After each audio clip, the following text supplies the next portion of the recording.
तो first problem को हम करने से स्टार्ट करेंगे।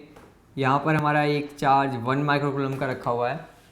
तो हमने जैसे एग्जाम्पल किया हुआ था पहले वहाँ पे कि ये टू का जो फोर्स लग रहा होगा और इस 2 का जो फोर्स लग रहा होगा ये आपस में अपोजिट डायरेक्शन में लग रहे हैं। इस 2 का फोर्स इस डायरेक्शन में लग रहा है, इस 2 का फोर्स इस डायरेक्शन में लग रहा है।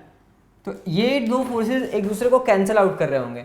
तो हम जब भी सिस्टम ऑफ चार्जेस को सॉल्व करने की कोशिश करते हैं तो हमें अगर इस चार्ज पार्टिकल और इस चार्ज पार्टिकल का जो फोर्स है उसको कैलकुलेट करने की ज़रूरत नहीं है।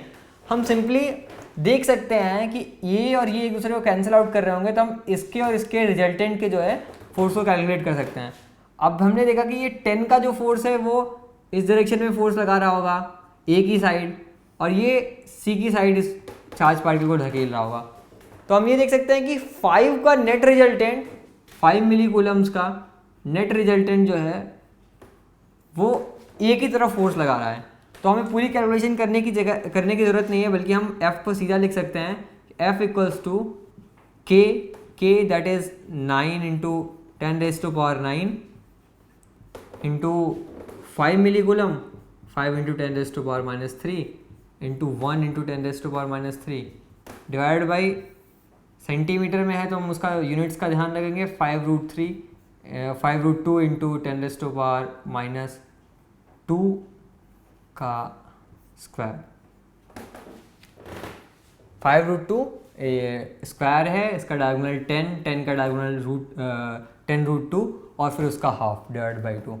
तो यहाँ से हमें फोर्स मिल जाता है कि 9 इंटू 10⁻9 की जगह वो 3 माइनस हो जा रहे हैं वहाँ पे, 10⁻3 into 5 divide by this 50 into 10⁻⁻4।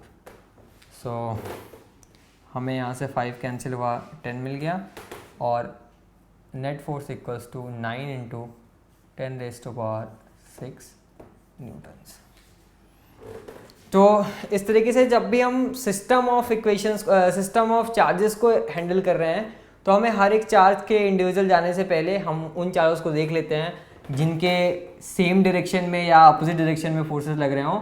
उनको सिंपली कैंसिल आउट कर लेंगे, उनको पहले रिजॉल्व कर लेते हैं, उसके बाद हम प्रॉब्लम को टैकल करते हैं। तो प्रॉब्लम जो है बहुत ही आराम से और बहुत ही आसानी से छोटी से कैलकुलेशन में सॉल्व कर सकते हैं।